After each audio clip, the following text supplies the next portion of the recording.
Hello, and welcome to the Washington Monthly. I'm your host, Ann Kim. And I'm your co-host, Garrett Epps. In this week's episode, the fight to save federal data. Data help keep us healthy, they help keep us employed and safe, and data also support innovation and the economy writ large.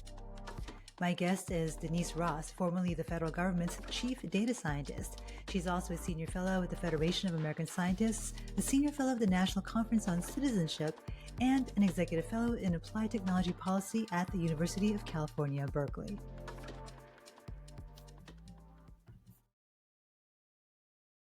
Denice, it's really great to meet you. You too. Thanks for having me. Denice, when most people think about federal data, there are probably only a handful of numbers that come to mind. The jobs and employment numbers from the Bureau of Labor Statistics, for instance, the Census Bureau, maybe the weather. But there is a whole lot more to federal data than that. And I came across your post for the Federation of American Scientists. You said there are more than 300,000 federal data sets, which is just an astonishing number. So can you give us a sense of the categories of data the government collects and the broad goals of all that data collection, just as a starting point? Absolutely. And you are right. The federal data ecosystem is vast and it's so much larger than what we typically think of with jobs and weather data. I'll start with one of my favorite data sets that's really surprising, and that is the U.S. Geological Survey's North American bat monitoring database. And what's important about bats and why we need to monitor them is they provide billions of dollars of free services to America's farmers every year. And if you want to continue that free service, you need to protect the bats. And if you want to protect the bats, you need to know where they are. And so that's what this geospatial data set does, is it identifies the location and numbers of bats around America. That also makes it easier when development is happening. For example, a highway bridge or a mine or a wind farm, to make sure that that development is mitigating any harm against these bats. The developers need to know where the bats are. So rather than counting the bats themselves, they can go to this federal data set. And then lastly, there's some research that suggests that in places where bats do disappear, rural areas, farming areas, that infant mortality goes up because farmers have to use more pesticides. That's the working theory. So that just really ups the stakes for why these data are so essential for protecting bats and where they are. And that's just one of hundreds of thousands of data sets across the federal ecosystem that at first glance might seem not important, but actually has really substantial consequences for American lives and livelihoods. Yeah, how do these data sets come about? And is it immediately apparent that a data set will benefit industry and ordinary American lives in that way? Or is that something that kind of evolves as the data set evolves and people find new applications for it? That's a great question. Sometimes data sets are mandated by Congress. For example, the National Assessment of Educational Progress, that's known as the NAEP, or the Nation's Report Card, that is specified in law, and it actually contains some of the details about what variables need to be collected, including race, ethnicity, gender, income levels, and whatnot. So sometimes it's baked into law. Most of the time, though, it's just data that are collected because they are necessary to run government. So sometimes it's surveys that are needed, that are collected to inform policies and program design. And other times it's administrative records. For example, FEMA's individual applicant data set after a disaster. People who are seeking disaster relief fill out a form that says where they live and what happened. And then that starts the process of them getting benefits from FEMA. And that creates administrative data behind the scenes. Gotcha. If you could step back, big picture, and talk about sort of the big goals that all of this data collection does for Americans. With the bat monitoring program, there's clearly implications for industry and clearly implications for public health. But are there kind of large policy pillars that kind of define the function of all of these data sets when you step back and make the case to the public about why all this data is so important to collect and to maintain? Yeah, I'm so glad you asked that, because data, and especially federal data, they're a type of infrastructure that we really take for granted. And it's across the board. Data help keep us healthy. They help keep us employed and safe. And data also support innovation and the economy writ large. I can give you a few examples that are policy relevant. Right now, we're talking a lot about hunger in America, and already in November there were the policy changes to the SNAP or food stamp program were likely to cause millions of Americans to lose their food benefits. And how might we know the impact of that policy change? Well, there's the Food Security Supplement that is a collaboration between the USDA and the Census Bureau. And that's been shining a light on hunger in America for the last 30 years. And it's the only data set that gives us a full picture of what's happening at the state level, what's happening with children versus adult hunger and whatnot. And that was recently terminated by the USDA. And then there's another way of understanding what's happening with food assistance, and that's more of an accountability data set. And it was required when SNAP was authorized by Congress that states would submit to USDA their application processing timelines. And with the goal being Mm. that it should take no longer than 30 days for a state to process a SNAP applications and 7 days if it's an emergency. So you can imagine if you're a grandparent and you recently took custody of a grandchild, and now you need help putting food on the table, it would be really bad if it takes more than 30 days or even more than a week to get that assistance. And this is a data set that USDA collects that holds states accountable for processing those applications in a timely manner. And just the mere fact that it's transparent and available to the public and the media helps increase the state's ambition to meet those deadlines. So that's just a couple of data sets that are informing the current discussion about hunger in America and the impact of the decline in SNAP benefits. Yeah. So I want to talk a little bit more broadly about the current administration's approach to data and data preservation and collection. They're certainly well aware of the power of data, which is why they are systematically suppressing it. You mentioned the survey of household food insecurity that's no longer happening. And it's happening just as there are going to be large, major cuts to the SNAP program still to come that were included in the Big Beautiful Bill. The administration has also challenged the accuracy of data. Most recently, they fired a commissioner of the Bureau of Labor Statistics over numbers they just didn't like. How would you characterize how the administration is tackling the question of data, and what do you find most problematic about their approach? Yeah, there's three main buckets of damages that we're seeing to the federal data ecosystem. And the first was very high profile at the beginning of the administration when many data sets were taken down at the end of January in order to be scrubbed of elements that did not align with administration priorities. So this was gender, DEI, and climate. And for the most part, those data sets went back up. There were a few data elements that did not. For example, the Bureau of Prisons had a data set on inmate statistics, and they removed the transgender category from the gender of inmates. And another example is the National Crime Victimization Survey. There were 3 questions there that were removed on gender. Similarly, the Office of Personnel Management, OPM, they have a really important data set called FedScope that gives us a sense for the Hmm. characteristics of the federal workforce, which are very policy relevant given the major shifts that we've seen in the federal workforce over the last few months. And they deleted all of the race and ethnicity data going back years from Wow. that. So that was really the first and highest profile removal of data that we saw. But most of the data came back after the initial pull down. And then what we've seen, which is more damaging and more like a death by 1,000 cuts, is the diminishment of the capacity of federal agencies to collect, protect, and publish data. And that's due to the cuts in staffing, the cancellations of contracts, the terminations of the federal advisory committees that are so essential Hmm. for helping data collections keep up with changes in modern society. And we're also seeing that it's just harder to get things done in government. For example, if the Department of Commerce, if the secretary has to personally approve every contract above $100,000, it's just going to be so much harder to get work done, and there's fewer people to do the work. And that will manifest across so many different types of collections. For example, the ground-based radar that protects rural America from tornadoes, somebody's got to fix that equipment if it starts malfunctioning. And if the staff or the contractors who do that work are no longer around, those sensors will start to decay over time. So the quality of the tornado forecasting will go down.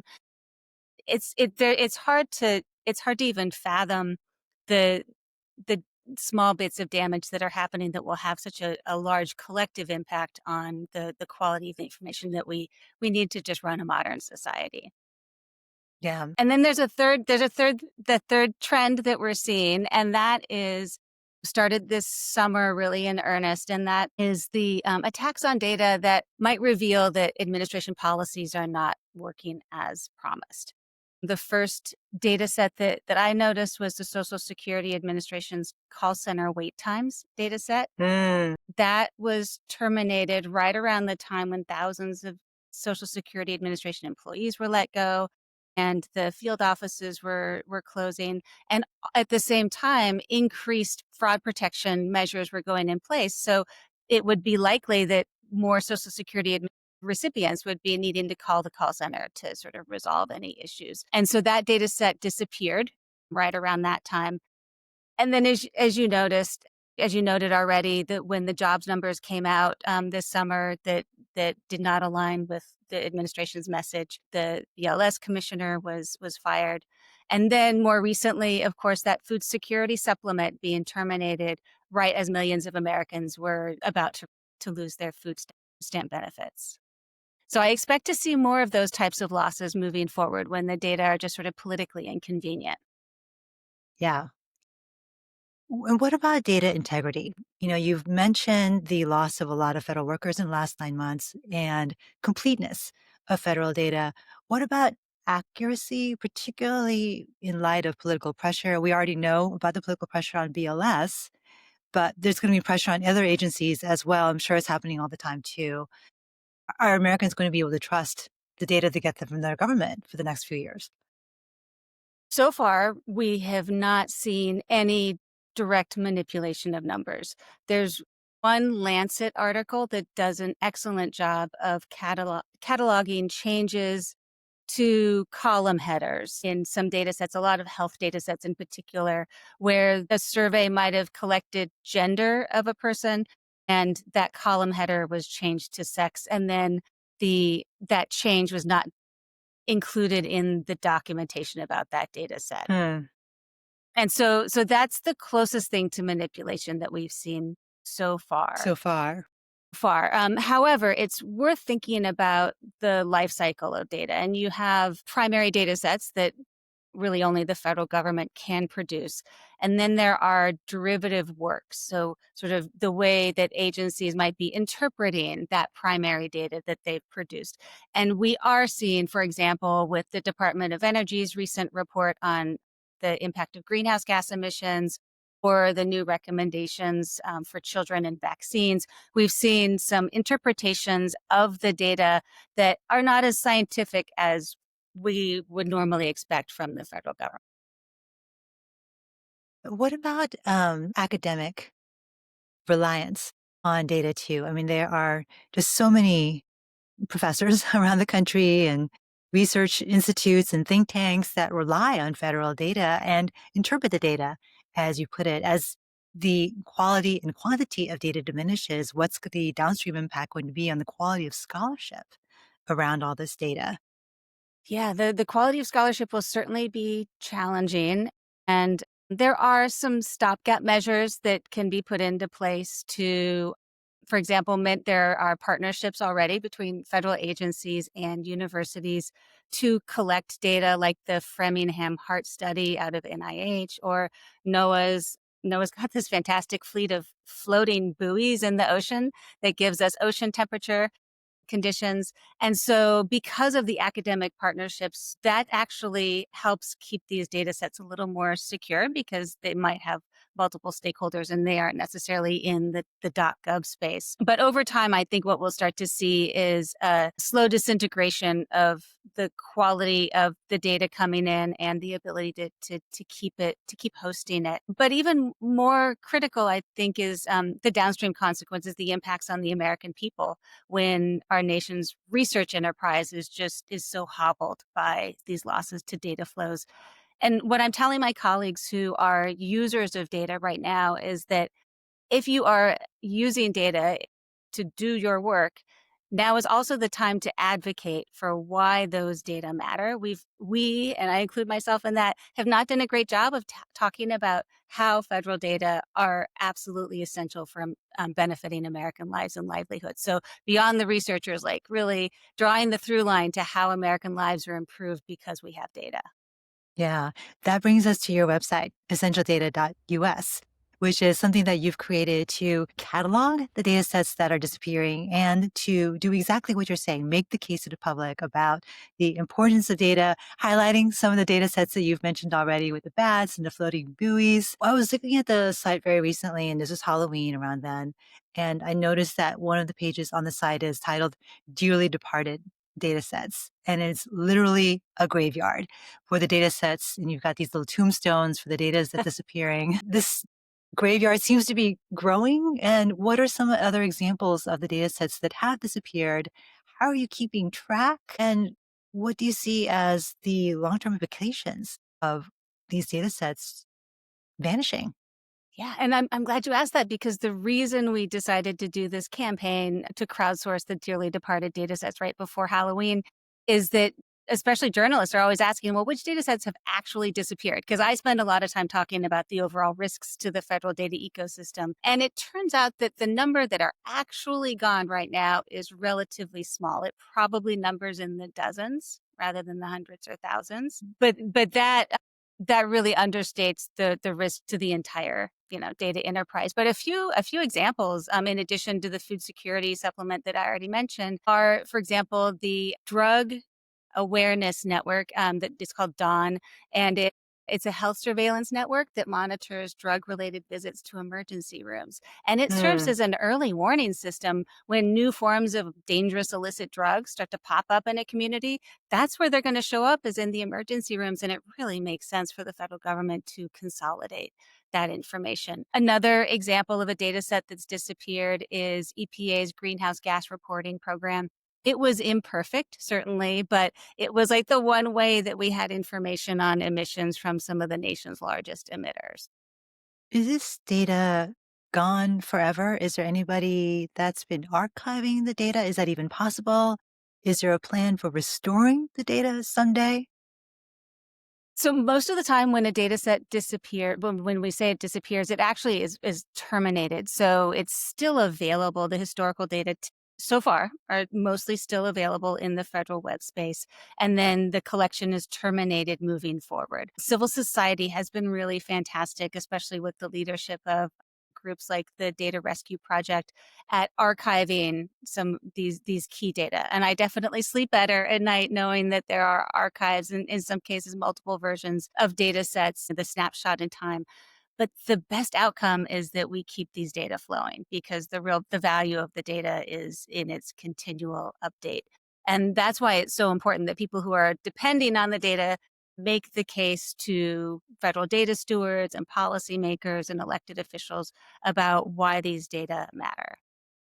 Yeah. Even if you do have an opportunity to begin collecting the data again in a couple of years, though, I mean, there's been probably enough damage done to the infrastructure that it probably is a Yeah, longer term project to rebuild it, right? We it just can't is. turn the spigot on. Yeah, and truth be told, everyone I talk to about their favorite federal data set starts off by talking about how important it is and all the great analyses they've been able to do with the data. And then they talk about how the data were not totally meeting their needs and weren't able to keep up with changing conditions in society. And so there's sort of a wistfulness of like this missed opportunity to continue to improve these data to better meet the changing policy and program needs for government and American society. So yeah, we're going to have to sort of retool. figure out what the future of a more resilient national data infrastructure looks like. But for now, we do also have to protect the core. There are many data sets that only the federal government can produce. And if we lose that continuity, we are going to be flying blinded as a nation during a time when we are having so many really dramatic shifts in public policy. We've got the steady cadence of climate-fueled disasters, and we've got civil unrest, and we've got the transformation happening because of AI and new technologies. If we ever needed to be operating with all of our instrumentation, it's now. Right, right. Not to mention public health, Yep. crime. Oh, yeah, absolutely. Public health, crime, all the things that might keep one awake at night. Data usually has some foundational role in policies and our ability to prepare as a nation. Final question for you. Is there anything that ordinary citizens who are concerned about this problem, is there anything that they can do? Yeah, so first I would encourage you to check out essentialdata.us and talk to your friends and colleagues about how important these data are that we're taking for granted. For example, one data set that we take for granted is about the heat index that comes from the National Weather Service. And football coaches use the heat index to know when to move football practice inside so their players don't die of heat stroke. So and when I take my kids camping, that wooden sign that tells me what the fire risk level is and whether or not Mm, we can light a fire, that comes from federal data also. And so like just being sort of more aware about the role that federal data plays in your everyday life. Talk to your friends and family about it. And then if you have a favorite federal data set that you're using for work or you really use in your daily life, follow us at dataindex.us. We publish a newsletter there where we're looking for policy windows where the federal agencies have asked for input on these data. This is just part of how government works. Like in addition to voting, also the federal government wants our input on what data are important and how we can improve those data. So we're looking out for opportunities where people can give agencies feedback on how valuable these data are and how they might be improved to better serve our needs in the future. terrific. Well, thank you, Denise. Really appreciate the chance to talk to you. Thanks, Anne. That's it for this week from the Washington Monthly. I'm Ann Kim, and on behalf of my co-host, Garrett Epps, thank you for listening. If you like what you heard, don't forget to subscribe to our channel or wherever you get your podcasts. Have a wonderful week.